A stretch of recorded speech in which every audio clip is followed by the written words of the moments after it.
मोदी सरकारनं 21 नोव्हेंबर 2026 रोजी लागू केलेल्या 4 श्रम संहिता या भारतीय कामगार वर्गाच्या हक्कांवर झालेला सर्वात मोठा व गंभीर हल्ला असल्याचा आरोप कामगार संघटनांनी केला असून याच्या निषेधार्थ कामगार कर्मचारी संघटना संयुक्त कृती समिती महाराष्ट्र यांच्या वतीनं 12 फेब्रुवारी 2026 रोजी देशव्यापी संपाची घोषणा केली असून गोल क्लब मैदान येथून मोर्चाचे देखील आयोजन करण्यात आलंय. डॉक्टर बाबासाहेब आंबेडकर यांनी कामगार मंत्री असताना दिलेले कामगार कायदे मोडून 4 श्रम संहितांद्वारे नवीन कामगार कायदे बनवण्यात आले आहे. या नवीन कायद्यानं कामगार संघटना कमकुवत करून त्यांना ध्वस्त करण्याचा प्रयत्न होत आहे. यामध्ये युनियनची नोंदणी रद्द करणं सुलभ करण्यात आले असून कायमस्वरूपी रोजगाराऐवजी फिक्स टर्म रोजगार पद्धत लागू करण्यात आली आहे. कायदेशीर संप जवळपास अशक्य करण्यात आले असून बेकायदेशीर संप करणाऱ्यांना तुरुंगवासाची तरतूद आहे. या सर्वांच्या निषेधार्थ 12 फेब्रुवारी रोजी कामगार कृती समितीच्या वतीनं संपाची हाक देण्यात आली असून यात शासकीय निमशासकीय कर्मचारी संघटना सहभागी होणार असून याबाबत पत्रकार परिषदेत डॉक्टर D.L. कराड, राजू देसले आदी सहकामगार संघटनेच्या पदाधिकाऱ्यांनी दिली आहे. 12 फेब्रुवारीच्या संपामध्ये देशभरातील योजना कर्मचारी मोठ्या संख्येने सहभागी होतील. असंघटित कामगार सहभागी होणार आहेत. योजना कर्मचाऱ्यांना केंद्र सरकारने 2019 पासून 1 रुपयाची वाढ केलेली नाही.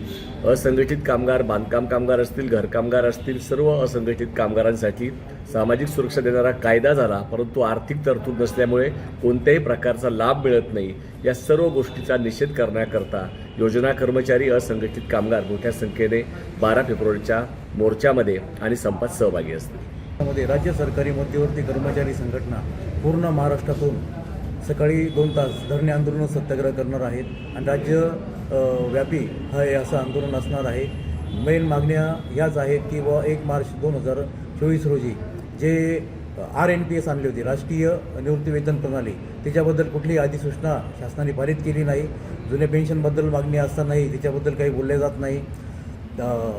जे खुल्लर समितीने आणि बक्षीस समितीने जे वेतन त्रुटी ज्या कर्मचाऱ्यांच्या राहून गेल्यात त्याच्याबद्दलही कर्मचारी अतिशय उदासीन आहेत आणि त्यांच्याकडे पूर्णतः मोठी संख्या असल्यामुळे दुर्लक्षित केले जात आहेत. 3% वेतनवाढ नियमित दिले जात नाही. जे रिक्त पदं आहे शासनाचे ते भरले जात नसून आकृतीबंधातली पदं कमी करण्याचं काम चालू आहे. 4 श्रम संहिता कायदा ज्या लावल्या आहेत आणि जी कुठेतरी संघटनात्मक पॉवर कमी करण्याचं जे काम चालू आहे त्या 4 श्रम संहिता कायदा रद्द करा, याबाबत आम्ही मोठ्या संख्येने तीव्र निषेध याबाबत करत आहोत. तसेच जे 10 वर्षापासून कंत्राटाची कर्मचारी जे 1.5 ते 2 लाख कर्मचारी राज्य सरकारमध्ये काम करत आहेत त्यांना सेवेत कायम करावं अशी आमची प्रमुख मागणी आहे. तसेच चतुर्थ श्रेणी कर्मचारी जे पूर्वी 2 ते 2.5 लाख रुपये 2 ते 2.5 लाख कर्मचारी महाराष्ट्र शासनाच्या सेवेत काम करायचे, आज ते नाममात्र राहिले आहे.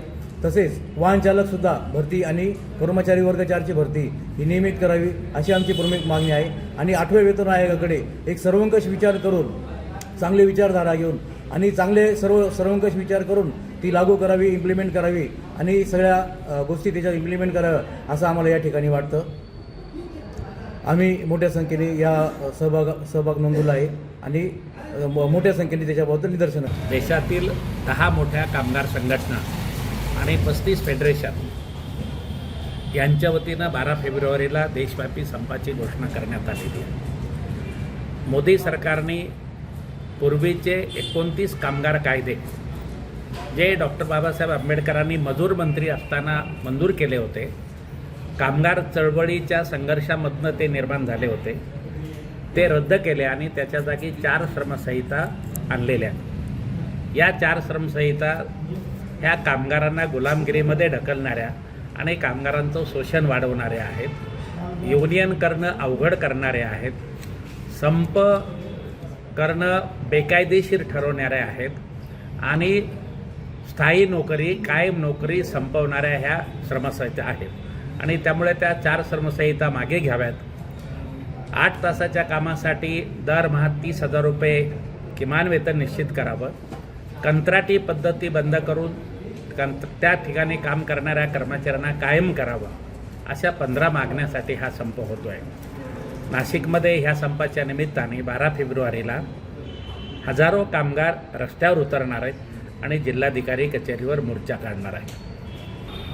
12 फेब्रुवारीच्या देशव्यापी संपामध्ये भारतातील पब्लिक सेक्टर इन्शुरन्समधले लाईफ इन्शुरन्स आणि जनरल इन्शुरन्समधले सर्व कर्मचारी संपावर जाणार असून त्यांचा याच्यामध्ये सहभाग सक्रिय आहे। याच्यामध्ये इतर सगळ्या मागण्यांबरोबर आम्ही सहमत आहोतच, परंतु उल्लेखनीय गोष्ट याच्यात आम्हाला ही सांगायची आहे की आज LICच्या माध्यमातून जर बघितलं तर LICच्या स्थापनेपासून आजपर्यंत 56 लाख कोटीच्या वरती ही देशाच्या नागरिकांची संपत्ती बचत आमच्याकडे जमा आहे।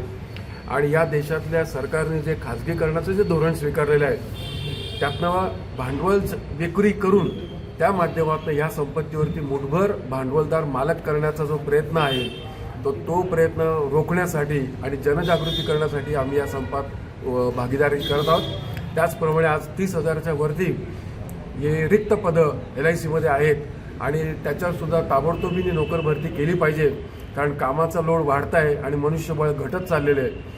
व्यवस्थापन हो म्हणत आहे पण प्रत्यक्ष काही कृती करत नाही आहे। त्यामुळे या सगळ्या कामगार कायद्याच्या बदलाच्या विरोधात आणि इतर सगळ्या मागण्यांच्या बरोबर आमचे हेही 2 गंभीर मुद्दे आहेत।